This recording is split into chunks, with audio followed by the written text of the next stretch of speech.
The Congress, especially with regard to matters related to national security policy, has thrust power and authority to the executive branch.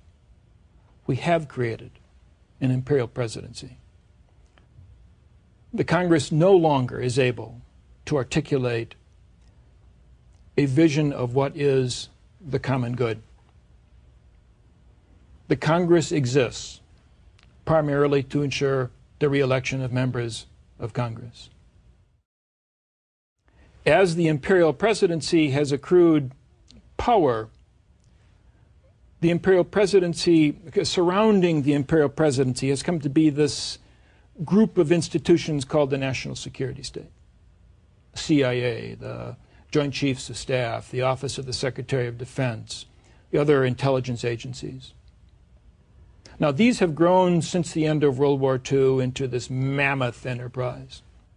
But the national security state doesn't work. The national security state was not able to identify the 9/11 conspiracy, was not able to deflect the attackers on 9/11. The national security state was not able to plan intelligently for the Iraq War, even if you think that the Iraq War was necessary. We're not able to put together an intelligent, workable plan for that war. National security state has not been able to provide the resources necessary to fight this so-called global war on terror. So as the Congress has moved to the margins, as the president has moved to the center of our politics, the presidency itself has come to be, I think, less effective. The system is broken. You dedicate the book to your son. Yeah.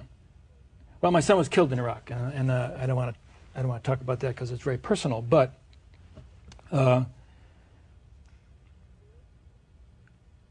it has long stuck in my craw, this posturing of supporting the troops. I don't want to insult people. There are many people who say they support the troops and they really mean it. But when it comes really down to understanding what does it mean to support the troops, it needs to mean more than putting a sticker on the back of your car. I don't think we actually support the troops. We the people. What we the people do is we contract out the business of national security to approximately 0.5% of the population, about 1.5 million people that are on active duty. And then we really turn away. We don't want to look when they go back for 2 or 3 or 4 or 5 combat tours. That's not supporting the troops. That's an abdication of civic responsibility. And I do think there's something fundamentally immoral about that. Again, as I've tried to say, I think the global war on terror as a framework of thinking about policy is deeply defective. But if one believes in the global war on terror, then why isn't the country actually supporting it in a meaningful, substantive sense? A draft? Where is the country? Are you calling for a reinstatement of the draft? I'm not calling for a restatement of the draft because I understand that politically that's an impossibility, and to tell you the truth, we don't need to have an army of 6 or 8 or 10 million people. But we do need to have the country engaged in what its soldiers are doing in some way that has meaning. And that simply doesn't exist today. Well, despite your loss, your and your wife's loss, you say in this powerful book what to me is a paradox. You say that ironically Iraq may yet prove to be the source of our salvation. Help me to understand that.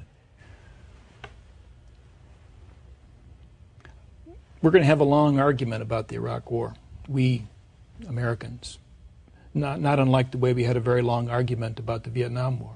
Matter of fact, maybe the argument about the Vietnam War continues to the present day. And that argument is going to cause us, I hope, to